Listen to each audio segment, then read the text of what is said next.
السلام علیکم جی۔ تو امید کرتا ہوں آپ سب لوگ خیریت سے ہوں گے۔ آج یہ بہت پیاری سی حدیث میری نظروں کے سامنے سے گزری تو میں نے سوچا کہ فوراً سے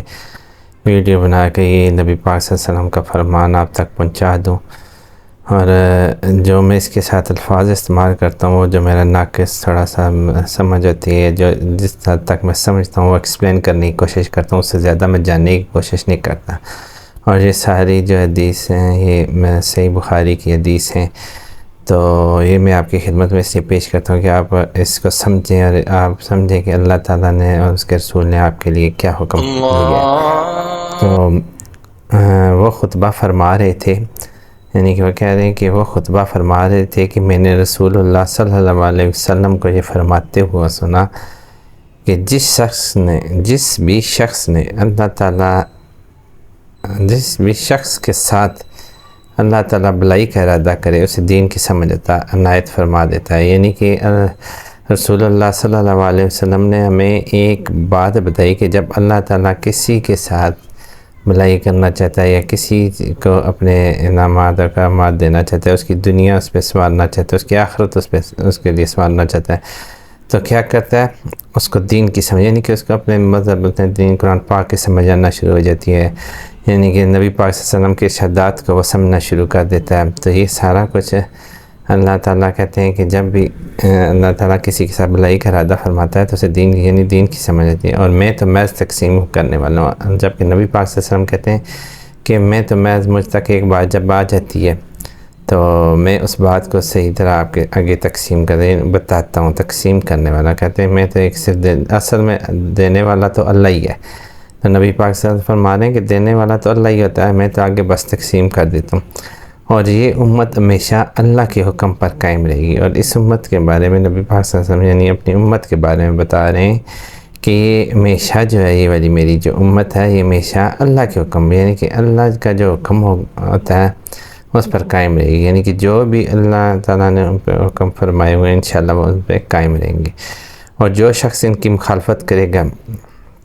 اور کہتے ہیں جو بھی بندہ میری امت کی مخالفت کرے گا، یعنی کہ نبی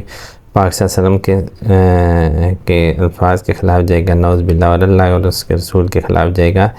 اور میری امت کے خلاف بھی، جو نبی پاک صلی اللہ علیہ وسلم کی جتنی امت ہے جو عام ہے الحمدللہ،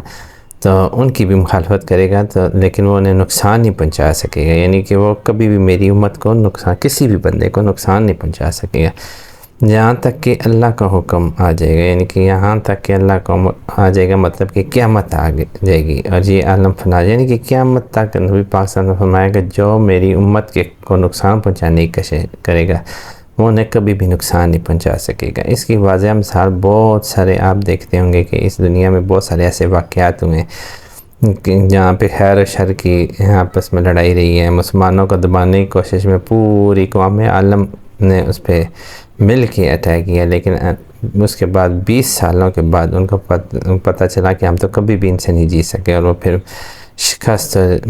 کا تغمہ اپنے ساتھ لیے ہوئے اس ملکوں سے، اسلامی ممالک سے نکل گئے۔ تو کہنے کا مطلب یہ ہے کہ جو تو اسلامی ملک جو تو اللہ اور اس کے رسول کے حکم کے خلاف جائیں گے ان پہ تو عذاب آئے گا، ان پہ لازمی سے کفار جو ہوتے ہیں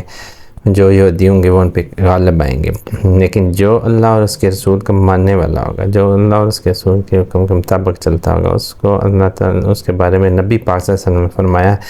کہ بے شک مخالفت کریں لیکن وہ انہیں نقصان نہیں پہنچا سکیں گے، یعنی کوئی یعنی کہ اینڈ میں فتح ہونے کی ہوگی، بے شک وہ غالب رہیں گے، بے شک ٹیکنالوجی سب کچھ ان کے پاس ہو، لیکن اینڈ آف دی ڈے جو مسلمز ہیں اور مسلم امہ جو ہے اسپیشل اپنے نبی پاک صلی اللہ علیہ وسلم کی امت جو ہے وہ ہمیشہ غالب رہے گی، اور یہاں تک کہ اللہ کا حکم آ جائے، یعنی قیامت آ جائے اور یہ عالم فنا ہو جائے۔ تو یہ اتنی پیاری حدیث ہے کہ جس کے بارے میں نبی پاک صلی اللہ علیہ وسلم نے ہمیں قیامت تک کے بارے میں انہوں نے یہ پریڈکٹ کر دی ہے کہ ان کی امت کو کوئی بندہ نقصان نہیں پہنچا سکتا جو نبی اور اس کے اللہ اور اس کے رسول کے احکامات کو مانتا ہوں۔ تو ہمیں یہ سمجھنا چاہیے کہ ہم اپنے زندگیوں میں ان سارے باتوں کو شامل کریں گے تو ہماری زندگیاں اس سے خوبصورت ہوں گی اور ہمارے نبی پاک صلی اللہ علیہ وسلم کا یہ قول پورا ہو جائے گا۔ ویسے بھی وہ پورا ہے، بے شک ہم اس بات کو اپنے اگر یہ تو قیامت تک رہے گا، لیکن بات یہ ہے کہ اگر ہم اس پہ عمل کریں گے، اس پہ غور و فکر کریں گے، اس کو اپنی زندگی میں نافذ کریں گے تو ہمیں احساس ہو جائے گا کہ یہ سب کچھ کتنا جو ہے، اور ہمارے نبی پاک صلی اللہ علیہ وسلم نے ہمارے لیے یہ سب کچھ کہا ہے۔ تو اللہ تعالیٰ ہمیں ان حدیثوں کو سمجھنے اور ان پہ عمل کرنے کی توفیق عطا فرمائے، جو ہمارے حق میں ان پہ عمل کرنے کی ہمیں توفیق عطا فرمائے۔ اگر آج کی ویڈیو آپ کو اچھی لگی ہو تو اسے لائک اینڈ شیئر کر دیجیے گا، چینل کو لازمی سے سبسکرائب کر دیجیے۔